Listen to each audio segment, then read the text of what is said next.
he felt the need to talk about it. And of course, when David Duke, ran for governor, that was it. He was going to start. He was going to start talking.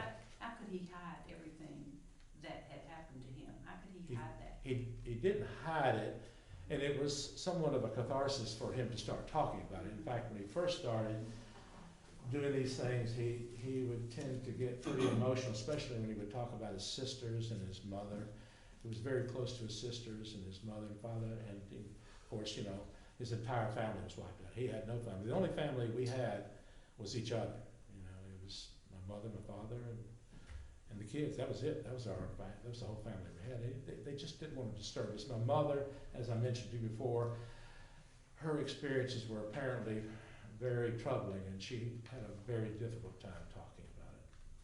But as time went on, it would get a little bit easier for him to talk about it. In fact, he was, if you knew my father, and a lot of you in this room knew my father, he was quite a showman,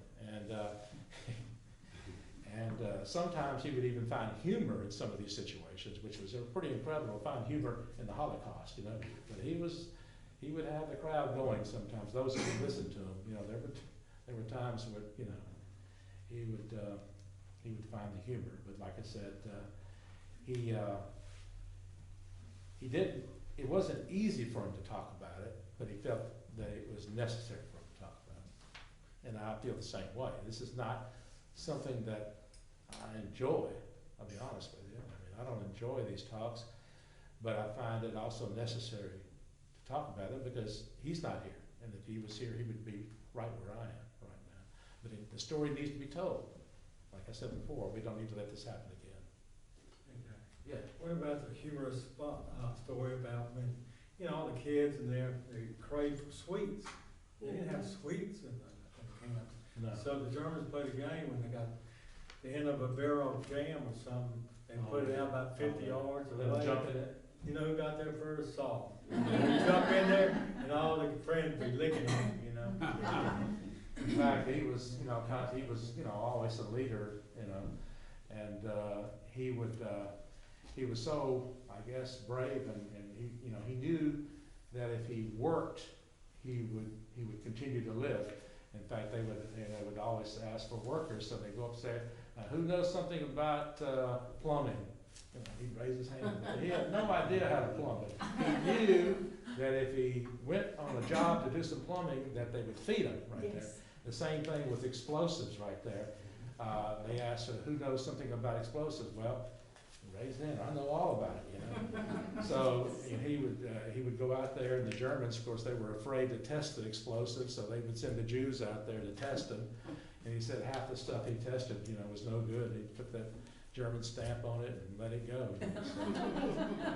He didn't care, but he was eating, and he knew as long as he ate, he would live right there. And he had a real strong desire to live right there. And he was gonna outlast his tormentors, and that's how he survived. He outlasted his tormentors right there. Yes. Yes. How many escapes did your dad make? Escapes? From the camps? Just Treblinka. Just Treblinka.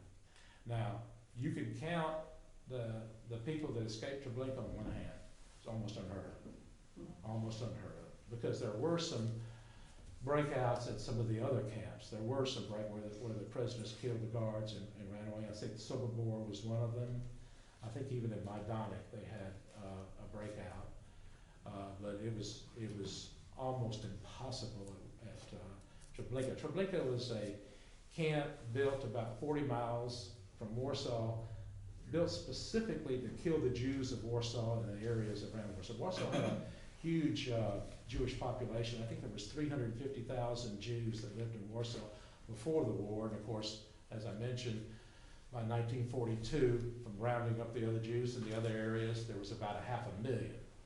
And they were, that 500,000 needed to be disposed of in their eyes. And they did dispose of them. 911,000 Jews were killed in Treblinka in about, I want to say about 18 months. And what the Germans did, as the Russians approached from the east, they felt the need to get rid of the evidence. So they completely dismantled Treblinka, everything. They built giant pits and buried the corpses in pits and burned them up, and to get rid of the evidence. and 911,000 in about, do the math, in about 18 months. That's pretty incredible right there. And in Auschwitz, which was the main camp in Poland, 1.6 million Jews were killed. So two and a half million Jews, almost half the Jews were killed either in Treblinka or Auschwitz. And like I said, 1.5 million were children. Yeah. Were children. What about the death march, the story he told when he stole Oh, yeah. the knapsack? Oh, yeah. Bob was on the death march from Rosenberg to Dachau was a terrible death march. The inmates walked through the snow, and I don't know how far it is from Flossenburg, Germany to Dachau, but it had to be several days, no food, no water, no stopping right there. In the snow, in the ice, if you had to excuse yourself, you just had to, take care of it right there walking around. So my father, as he's sitting there, he's, freezing to death, starving to death, and a German was next to him, had a big old knapsack on. It was just, huge. It was, he had his gun, his knapsack, and all types of stuff, And my father said, well, why don't I help you, with some of your luggage right there? And the German said, yeah, okay. So he took the knapsack from the German, and, all the inmates looked alike. They all had the striped, pajama-type pants, and all shaved head and starved to death, all skeletons. And he managed to ease around and went to the knapsack and got all the food out of it and ate every bit of it. That's when the planes came and started bombing, they all dispersed. Yeah. They ran into the woods, and some of his friends came and That's right. through this gone. Now that maybe saved his life right Yeah, there. then he went Because back. there was no food. There was definitely no food on that march right there. Look for that little man. Yeah. Where's that? I'm sure somebody has this question. Yes, Chief. In 1976, I was with Washington High School, and I was in student government, and they found out that I knew you. And they said, do you know Mr. Sol Rosenberg?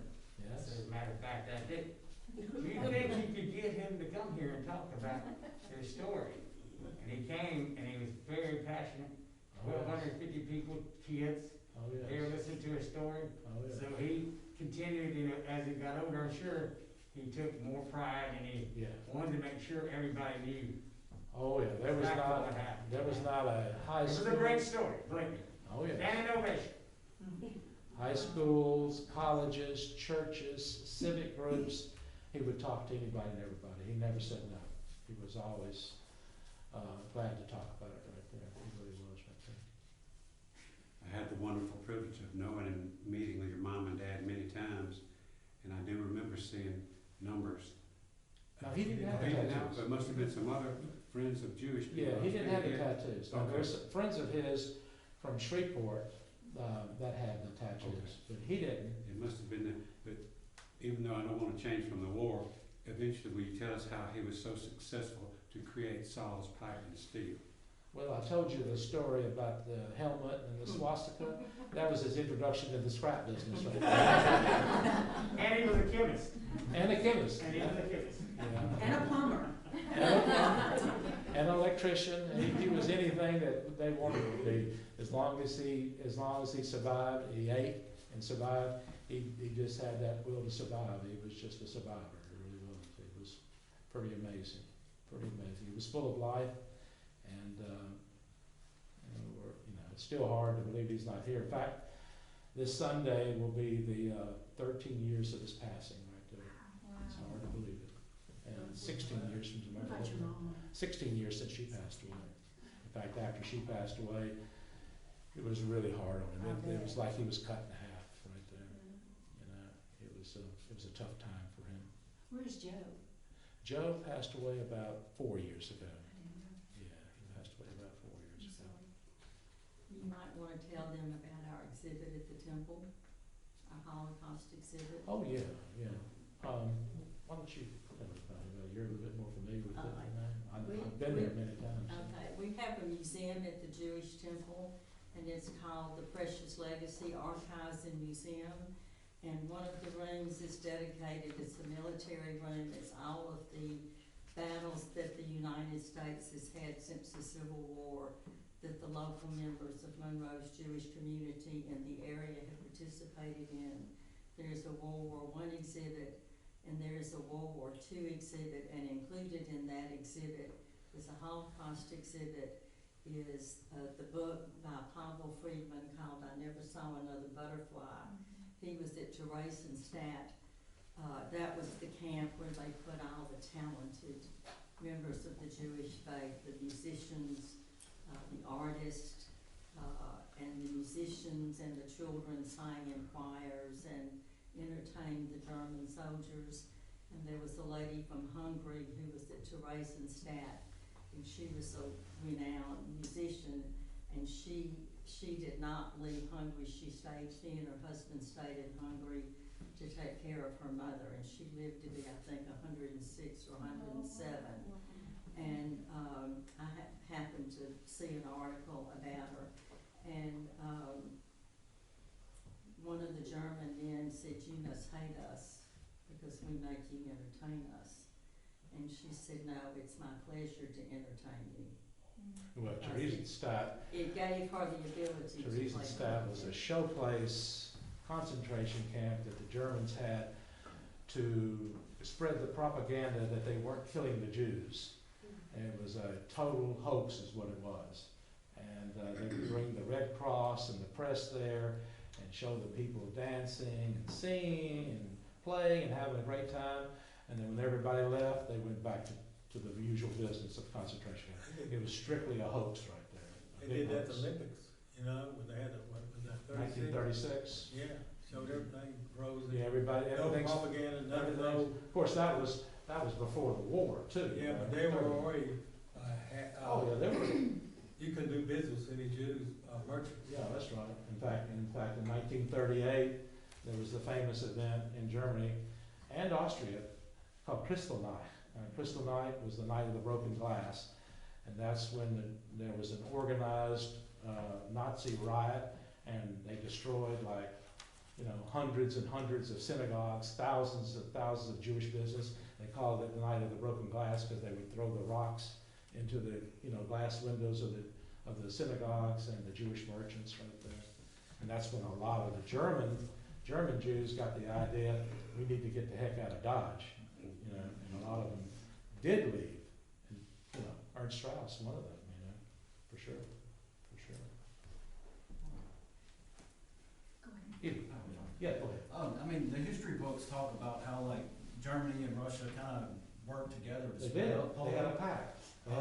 Did y'all face any contempt from the Russian side like you did the German side there in Poland? Did Polish people? Yes, the Polish Jews. Not Polish Jews per se, but when Germany and Hitler made a deal with the Russians because he had ambitions to invade, France and Belgium and places like that, and he didn't want the Russians on his back when he was doing this. So they made a pact with the Russians, and they split Poland in half. The Germans took Western Poland, and the Russians took Eastern Poland. And really, in years past, Poland was caught between the hammer and the anvil anyway. Poland didn't even exist prior to World War I. It was a country hundreds of years ago.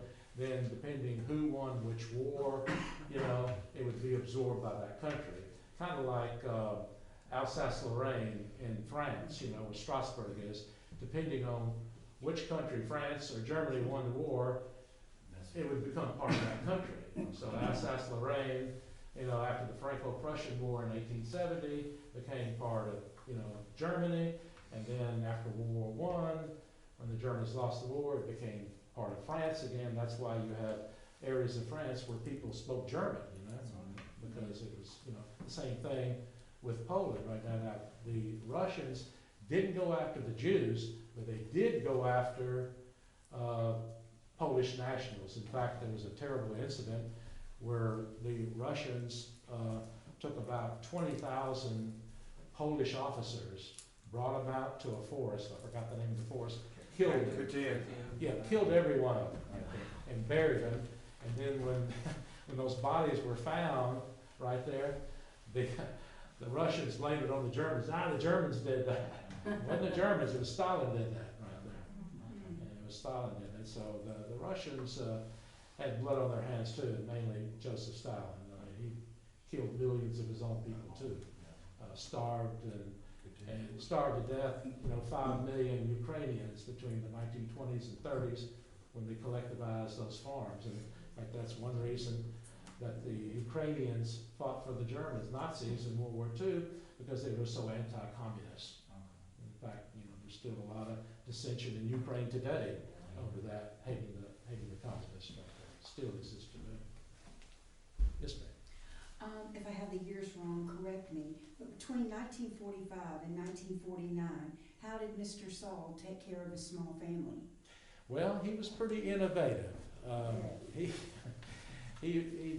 did lots of different types of businesses. One was in Berlin, which was divided in 1949, well, from 45, including 1949, was divided into an American zone, you had a French zone, you had an English zone, and you had a Russian zone. Because, the Russians had captured, Berlin anyway, but they split it up. And my father was speculating, really, because, you couldn't get food, you couldn't get other things. So he was trying to make a living, doing stuff like that. In fact, he got caught one time by the Russians in Berlin, and the Russian soldier, he was an officer, asked him in Russian, and my father could speak Russian because he was, in camp with Russians. He liked the Russians, actually. Asked him if he was a speculator, and my father said, no, I'm just getting something for my family, I'm just a Jewish boy. He told him in Russian, and the Russian officer said, well, I'm a Jew too. So you can go right there, Oh, wow. let him go. Yeah. But they weren't real fond of speculators over there, the Russians were. But, he made a living the best way he could. Yeah. And, listen, he didn't have an education when the Germans invaded Poland, and he was 13 years old. He spent his entire teenage life either interred or running from the Nazis right there. He didn't have- Surviving. Yeah, surviving. Surviving. Yes, and that's what he did, That's what he did. But they lived in a nice house. They had a really nice house, and I think they shared it with a German family. I think the American government made them do that. And it was a nice little house in a German village, and he was able to make a living. And that's where Joe was born. In fact, I like to tell people that personally, I'm kind of like a BMW. I was manufactured in Germany, but I was assembled in America.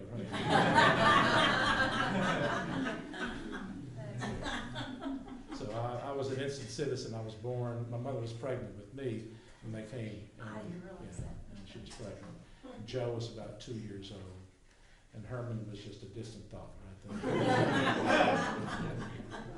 there. I know there's some more questions.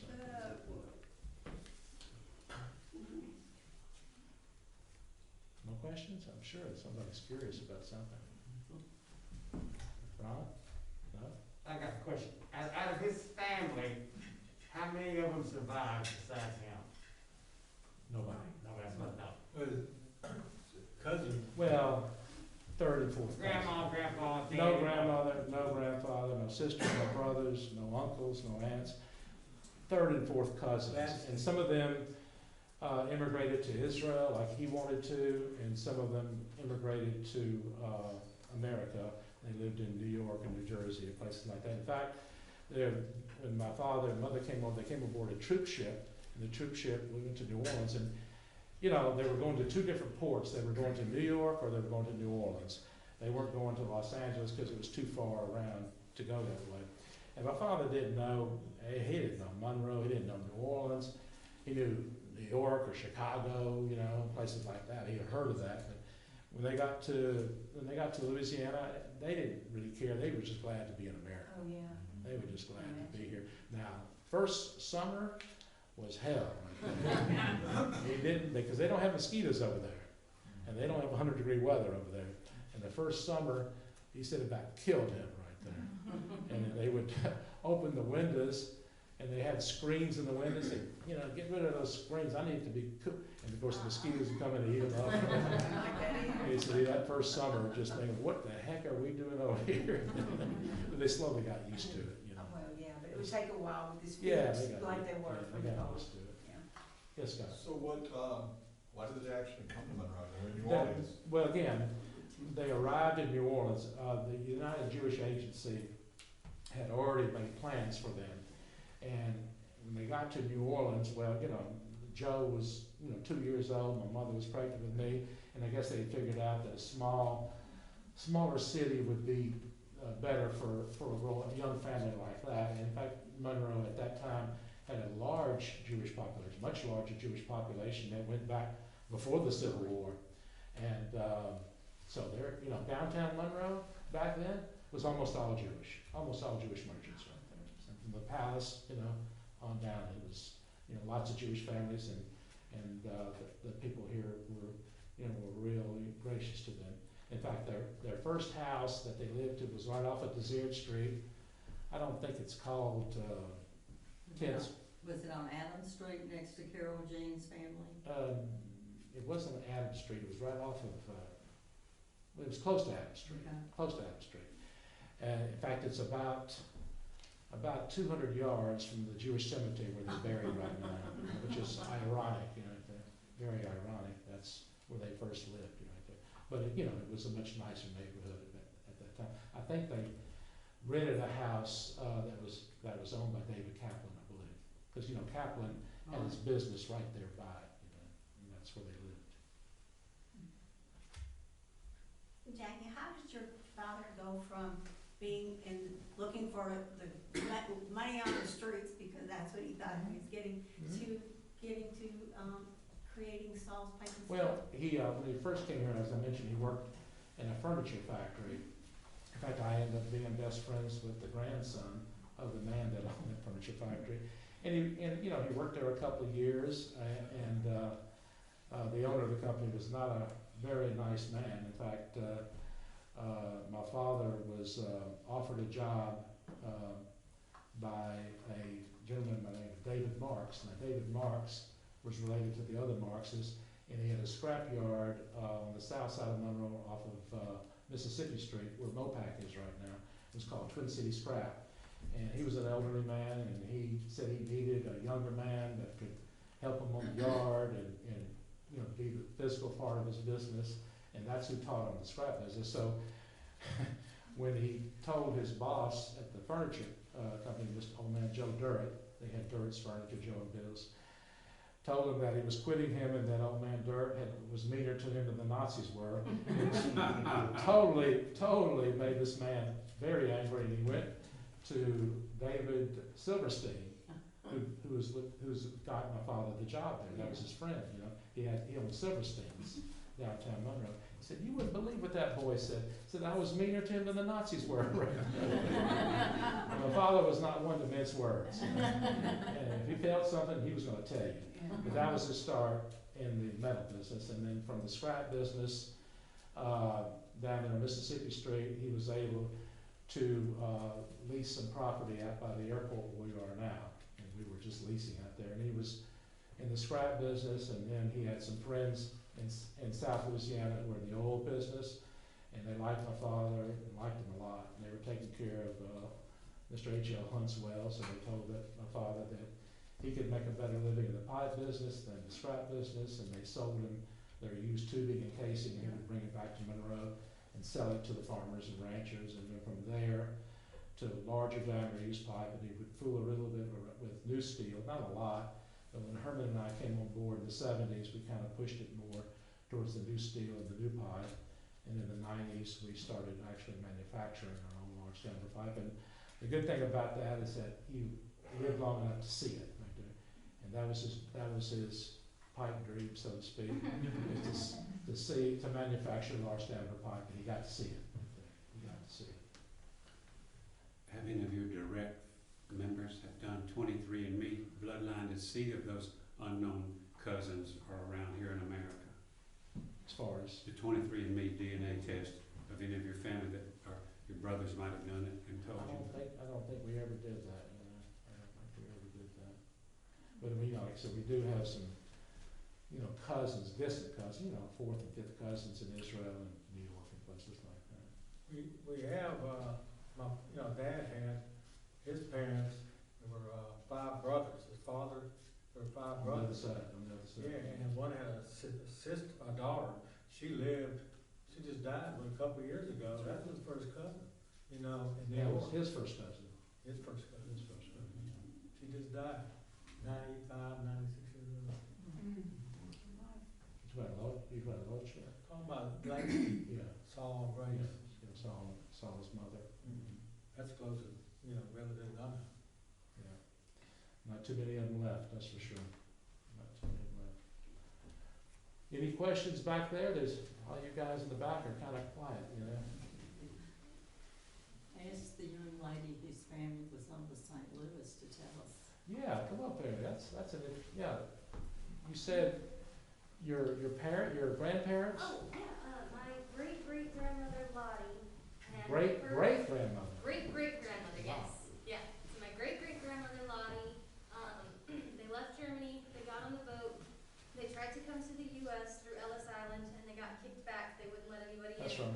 And so they ended up in Australia, where most of the rest of my family ended up staying. They stayed in Okay. Australia throughout the war, and then great-great-grandmother Lottie came after the war ended, and they ended up settling in Muskegon or Grand Rapids, Michigan. That's Wow. where most of my mom's family is actually from. What was their name? So it was Lottie Percy after she got married, but before Before that, she married. she was Braun. Braun? Lottie Braun, yeah. Okay, that's a German name. Yep. Yeah, sure is. Oh, that's interesting. Really interesting. Yep, they were German Jewish. Yeah, You know. okay. Well, like Sandra said, there was 550,000 German Jews in Germany before the war, you know, and Germany had about, what, 60, 70 million people, something like that. So the Jewish population of Germany had lived in Germany for, you know, literally since Roman times, you know, had been part of Germany. And the German people there, I mean, you had German Jewish soldiers fight for the Kaiser in World War I, decorated, and they couldn't believe that they were being treated this way by the government. And because they were loyal, they considered themselves Germans first, a lot of them, and Jews second, you know, and it didn't make a difference to the Nazis. They killed them anyway, you know. But a lot of them did have the opportunity to get away. And of course, the ones that were got away or were forced into camps, all their possessions were stolen from them.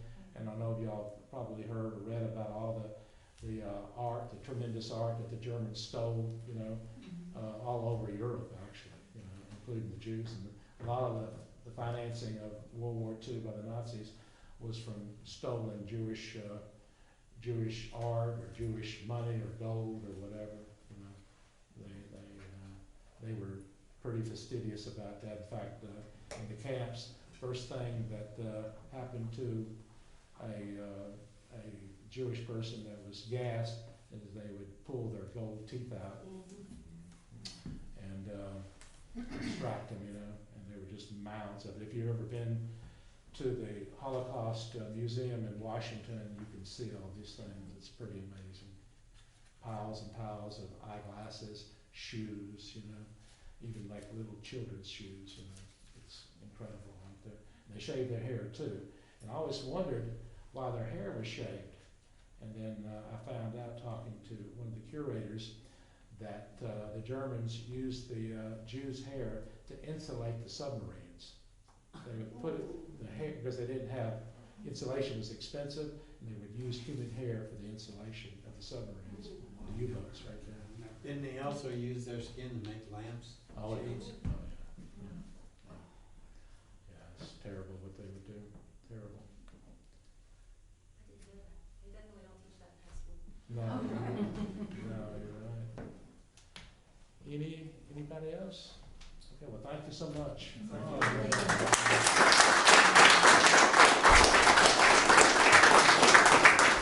Go see Mr. Tobiasse's art. Go see his art's on the 3rd floor. It's great.